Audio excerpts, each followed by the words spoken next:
Hey, we have Greg Mathis Jr. returning to a more perfect union. It's so good to be back. Thank you for having me, my brother. It's been a while and I've missed you, but thank you for having me back on. Absolutely. It's always great to have you here. Honored to have a man whose journey from the halls of Capitol Hill to the stages of Los Angeles is a story unto itself.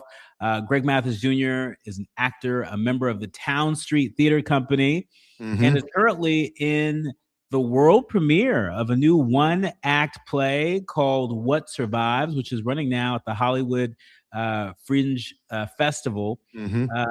Greg, I'm so proud of you. I'm so I proud of you. Check appreciate you, you out. brother.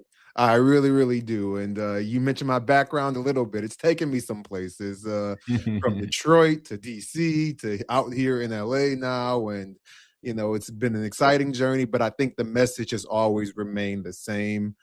It's been about, you know, changing people's hearts and minds and doing whatever I can to bring us closer to liberation for everyone. So it's a, you know, bit of a crooked journey, but it's always been the same message. That's fantastic. That's fantastic. So, Greg, before we get to the play, I want to start with you because your path is unusual, as you just outlined. And I think it speaks to something important. You spent nearly a decade as a political staffer in DC, and then you made the decision to step into this entirely different world. What happened? What was that moment?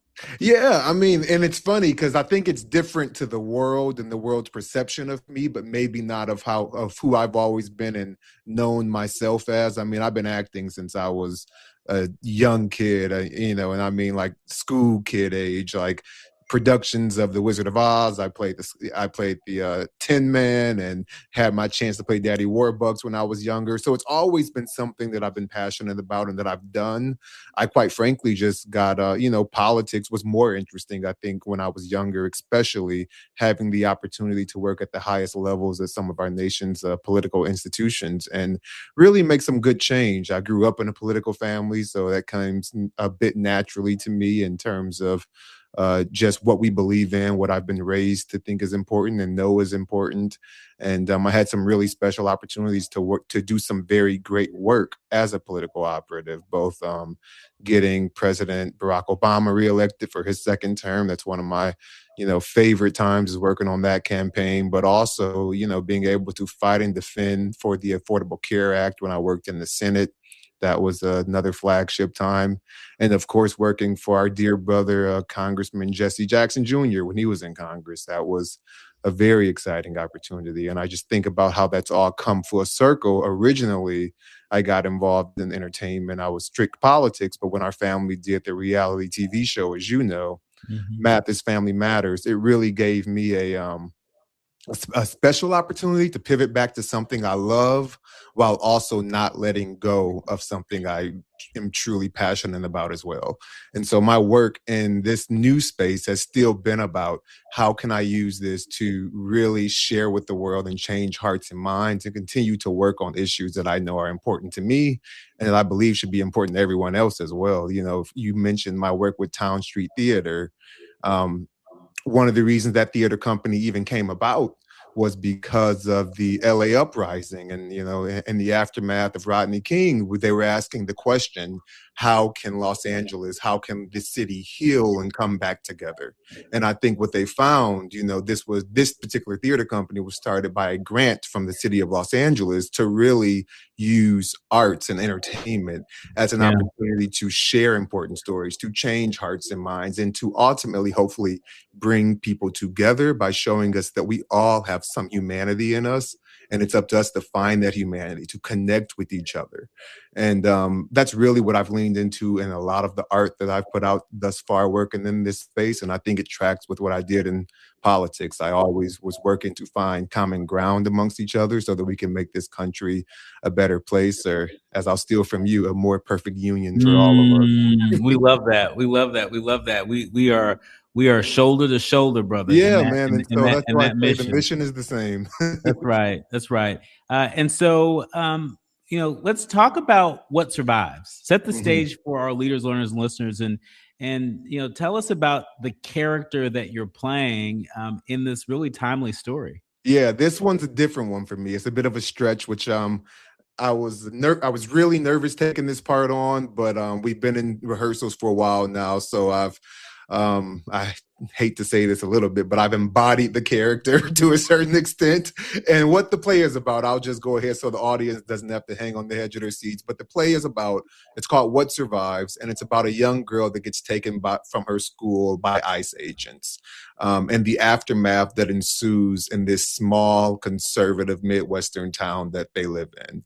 My character's name is Gabriel, and he is a Black man that lives in the town. He has a family in the town. And when this young girl, Isabella, is taken from her school by ICE, Gabriel, my character's wife, is, she is completely incensed about what's happening. She feels for her neighbors. She feels for her community. And she is completely on the side of the people who are against what's happening with ICE, who are against what's happening. A lot of things that happen in this play track with what's happening in this country right now politically. And she is on the side of everything that's in opposition to what Trump stands for.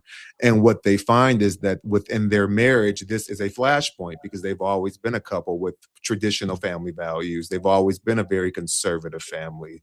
They've always been a family that supports the law and order crowd and would be very much in support of what Trump is doing in this country right now. And so the character I play, Gabriel, finds himself at a crossroad with his community, but also his family at home and his wife. And, hunkering down and being staunchly in support of what's happening, what ICE is doing in their community, and the belief that law and order is what must prevail, and that these terrible, horrible things are only happening to illegal immigrants who've broken the law. And so, as this was a bit of a stretch for me as a character to get into. Part of the reason I took it on, because, it's a challenge for me, but also it's an important story that needs to be told. And I'll start there. Yeah. And so Gabriel, the conservative husband that you play, I just got to ask you straight, no chaser, is Gabriel MAGA? Oh, absolutely, 100%. He's Black MAGA. He is a Black man. He's Black MAGA. Yes. And so, talk to us about, how do you prepare for that? Like, were you going on field trips to Black MAGA rallies? Were you watching the Black MAGA channel on YouTube? Like, how do you prepare to go there? Because, look, you make it look easy on the stage, but when we talk to a number of actors, some people who are at the top of their game, folks like Viola Davis, when they talk about the preparation that they do to play a character and how deep they go, that's a part of what separates them from the pack. And so how deep did you have to go to really get a hold on Black MAGA? I think this was, like I said, in many ways a stretch for me. One of the most challenging roles I've done to date for a variety of reasons. I got a little luck, by a little assist from God, I guess I'd say, because I had a 2-week trip before I even knew this was happening, planned to Pensacola, which, if you know anything about that, that's kind of a little stretch of Florida that's on the Gulf of Mexico, but it's Bible Belt, it's super conservative. And so being down there for 2 weeks, I was visiting family, and just kind of threw me back into a world in which you don't get a lot of news media. The news you do get is catered to a certain demographic. And the way people are raised there is completely different. I mean, there's a church on every corner, but the library is run down, and so it put me back into a world that, even as interconnected as we are today, and as much as we have access to, there are still people. And even on the, plane ride down there, I sat next to an evangelical Christian couple that struck up conversation with me just about God and, their missionary work. And I challenged them on a couple things, but a lot of I really had to put myself in the mindset of people that grow up in certain environments, only are taught and learn one thing, and how difficult it is to let those things go. Because even with this character Gabriel that I'm playing, in many ways, this character knows that he's fighting a losing battle, and that there are some really bad things happening outside. There's no way that you can deny that, even as the character.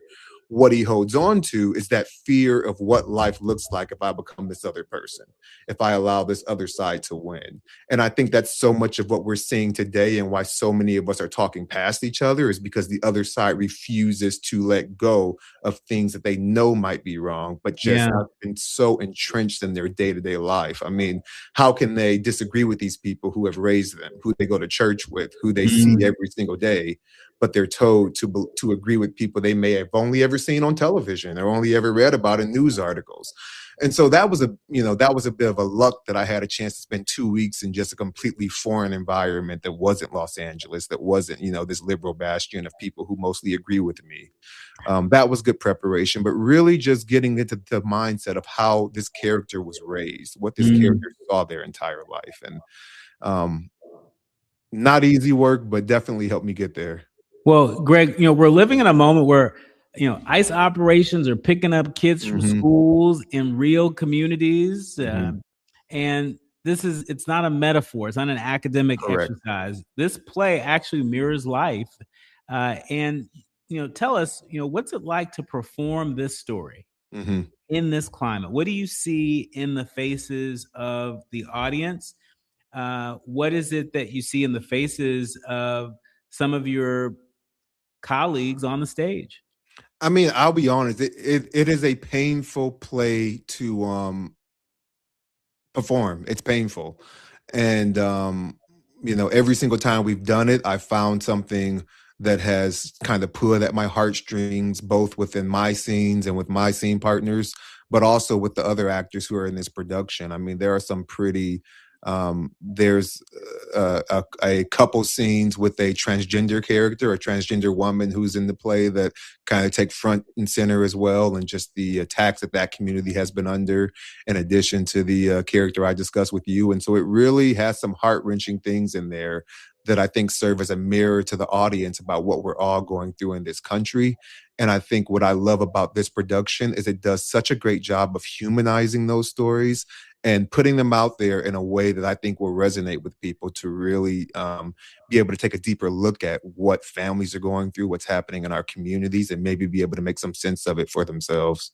As we are approaching Juneteenth, we know it's Pride Month right now, but Yes, happy as we're Pride Month. Happy Pride, as we're approaching Juneteenth, as we are in Pride Month, as we're approaching the 4th of July, and as so many people are reflecting on uh, what America's 250th anniversary Hmm. means to them, and what is most important to them in pursuit of a more perfect union over the course of the next 250 years.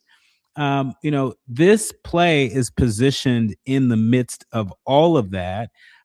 What do you hope our more reflective fellow Americans, our more reflective friends and neighbors take away from this play? If there was one thing, what's the one thing you want them to take away? The ability to have courage, and I guess this might be too, but just to see yourself and others as well. I think those two things to go a long way. I think what, again, you'll see in this play is a lot of characters struggling with how to do the right thing, what the right thing is, especially when you're living under genuine fear. There's no other answer for it. I think that what we've seen happening in this country, what we've seen happening, maybe in some of the 200 years prior as well, has been an environment of fear that people don't deserve to live under. And it's really it's designed to silence people, to keep people in oppression.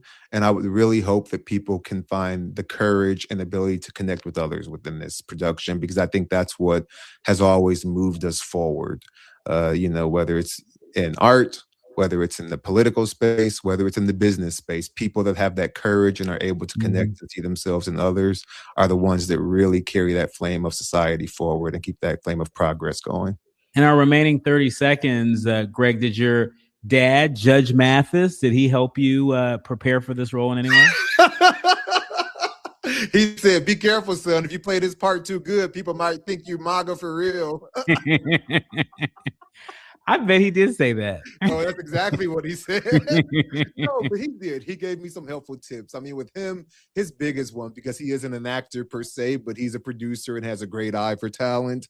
His biggest thing is always, well, you have to go up there with confidence. So when you see me up there, you're going to see me in belief of the character I've created, the person that I am. And I think it really serves the story well, as difficult as it was for me to put myself in that place and say some of the things you'll see this character say. For our leaders, learners, and listeners, What Survives is playing at the Broadwater Second Stage in Hollywood as a part of the Hollywood Fringe Festival. The show runs through June 26th. There are 5 dates remaining. Tickets are available at hollywoodfringe.org. So all you got to do is go to that website, hollywoodfringe.org, search What Survives. And I want to encourage our community to go and see this. I really believe that this is the kind of art that holds up a mirror to our moment. Amen. Greg Mathis Jr., thank you for your work and your witness. Thank you for being here, my brother. Thank you for having me. I appreciate you as always. When we come forward, United States Senator Cory Booker, the House just passed war powers resolution to end the Iran conflict. Senator Booker has been one of the loudest voices in Congress, calling both parties to account, and he's got a Senate race this fall. We'll get into all of that when we come forward right here on A More Perfect Union on KBLA Talk 1580.